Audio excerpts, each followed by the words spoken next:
मेरे पास यहाँ पे एक कॉनकेव मिरर है और इसकी फोकल लेंथ दी हुई है कुछ 2 सेंटीमीटर के बराबर। अब इसके पोल से कुछ 6 सेंटीमीटर की दूरी पे मैंने एक ऑब्जेक्ट रख दिया है और मुझे ये पता लगाना है कि इस ऑब्जेक्ट की इमेज ये मिरर एग्जैक्टली कहाँ पे बनाने वाला है। तो हाँ, इस वीडियो में हम ये पता लगाएंगे कि एक मिरर इमेज एग्जैक्टली कहाँ पे बनाता है। अब देखो, ये पता लगाने के कई तरीके हो सकते हैं। एक तरीका तो ये कि तुम पेंसिल और पेपर लो और इस डायग्राम को अच्छे से उस पेपर पे बना लो और उसके बाद रे डायग्राम बना के स्केल की मदद से ये मेजर कर लो कि इमेज एग्जैक्टली कहाँ पे बन रही है। लेकिन यार, ये तो बहुत ही लंबा चौड़ा प्रोसेस हो गया और इसे तुम हमेशा इस्तेमाल भी नहीं कर सकते हो। अगर मान लो कि तुम्हारे पास कोई ऐसी मिरर हो जिसका फोकल लेंथ कुछ 1 मीटर के बराबर हो, तो उसे तुम पेपर पे कैसे बनाओगे, है ना।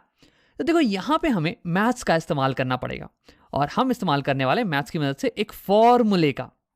और इस फॉर्मूले में मैं अगर ऑब्जेक्ट की डिस्टेंस और फोकल लेंथ इन दोनों को डाल दूं तो मुझे इमेज की डिस्टेंस ये निकल के आ जाने वाली है।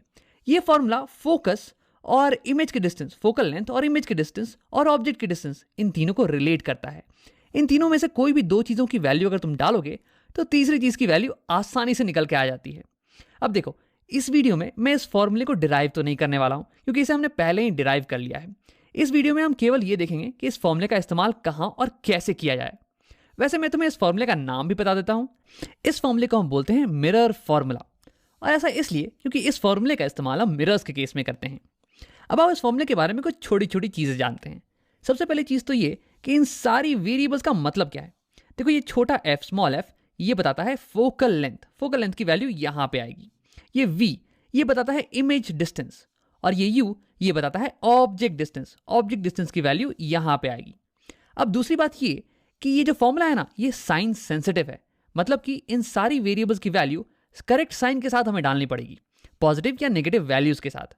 और तुम्हें याद होगा कि ऐसा हम क्यों करते हैं। देखो, ये जो मेजरमेंट्स है ना, ये मिरर के आगे हो सकती हैं या फिर मिरर के पीछे।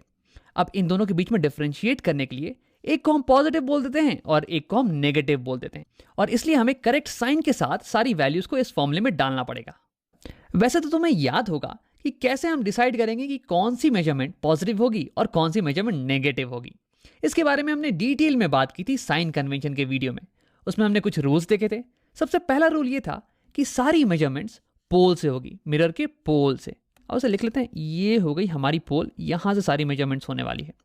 और दूसरी रूल ये थी कि जो भी मेजरमेंट हम इंसिडेंट रे की डायरेक्शन में लेंगे वो पॉजिटिव कहलाएगी। अब देखो, ये हो गई हमारी ऑब्जेक्ट, यहां से रे चलेगी और राइट डायरेक्शन में जाएगी और इंसिडेंट होगी हमारे मिरर पे, यानी कि राइट डायरेक्शन ये हो गई इंसिडेंट रे की डायरेक्शन। और जो भी मेजरमेंट हम पोल से राइट डायरेक्शन में लेंगे वो पॉजिटिव कहलाएंगी, पॉजिटिव। और जो भी मेजरमेंट हम पोल से लेफ्ट डायरेक्शन में लेंगे वो नेगेटिव कहलाएंगी। अब अगर तुम्हें इसमें थोड़ी डाउट लग रही हो ना, तो मैं चाहूंगा कि तुम साइन कन्वेंशन के वीडियो को एक बार अच्छे से देख के आ जाओ। अब अगर तुम्हें अपने आप पे कॉन्फिडेंस है तो चलो आओ आगे बढ़ते हैं। तो यहां मैं थोड़ी सी जगह बना लेता हूं। हाँ, अब देखो, हमें इस वीडियो में पता लगाना है कि इमेज एग्जैक्टली कहां पे बनने वाला है। यानी कि हमें पता लगाना है इमेज की डिस्टेंस क्या है पोल से। हमें दिया हुआ है कि ऑब्जेक्ट की डिस्टेंस क्या है। ऑब्जेक्ट की डिस्टेंस इसे दिखा रहे हैं हम u वेरिएबल के साथ, और इमेज की डिस्टेंस इसे हम दिखा रहे हैं v वेरिएबल के साथ। हाँ, तो इमेज ऑब्जेक्ट की डिस्टेंस ये दी हुई कुछ 6 सेंटीमीटर फ्रॉम द पोल, लेकिन हमें साइन का ध्यान रखना पड़ेगा।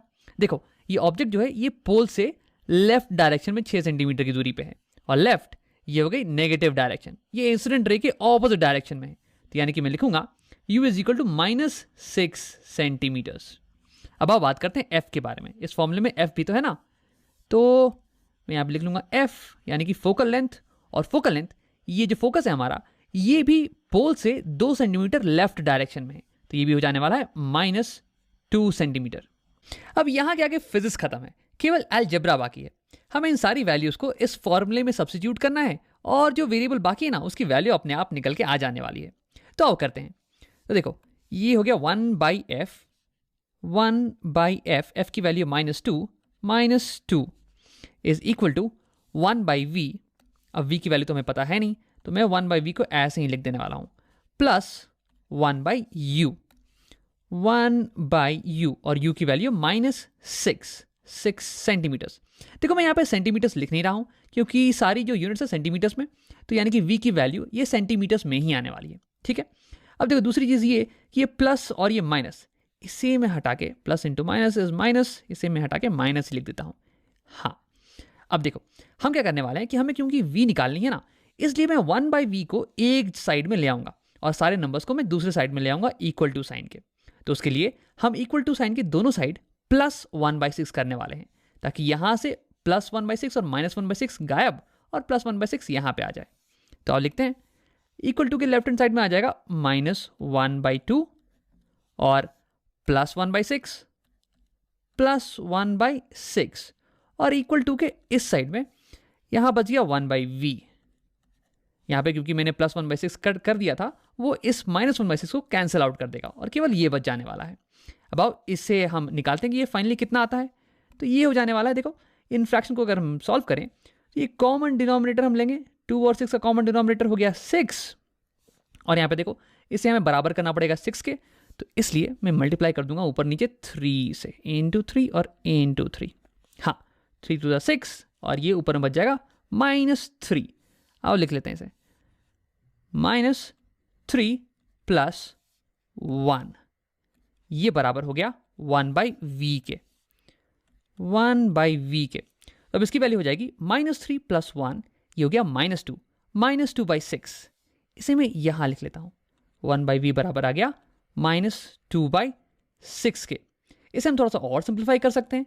अगर मैं ऊपर नीचे 2 से डिवाइड कर दूं तो ये 2 1 2 और ये 2 3 6, यानी कि 1/v इसकी वैल्यू आ गई -1/3 के।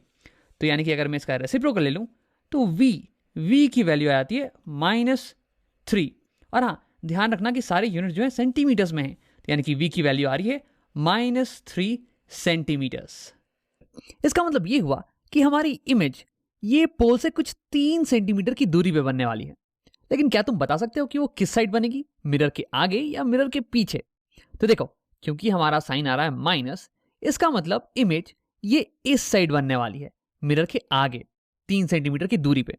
अब इसे यहाँ पे बना लेते हैं एक बार, मिरर के 3 सेंटीमीटर आगे यहाँ पे कहीं हमारी इमेज बनने वाली है 3 सेंटीमीटर, 3 सेंटीमीटर। तो हाँ, इससे तो हमने अपना सवाल सॉल्व कर लिया और इमेज के डिस्टेंस एग्जैक्टली निकाल लिए इस फॉर्मूले की मदद से। देखो, इस फॉर्मूले में सबसे इंपॉर्टेंट चीज था साइन कन्वेंशन का ध्यान रखना। यहाँ पे अगर हमने साइन कन्वेंशन को ठीक से नहीं डाला होता तो बहुत सारी चीजें गलत हो जाती।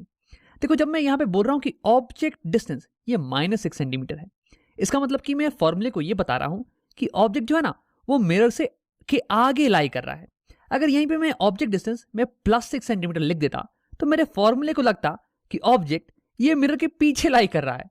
हाँ, मुझे पता है ये थोड़ा सा अजीब साउंड कर रही है कि ऑब्जेक्ट कैसे पीछे लाई कर सकता है, बट फॉर्मूला तो यही समझेगा ना और हमें वो गलत आंसर दे देगा।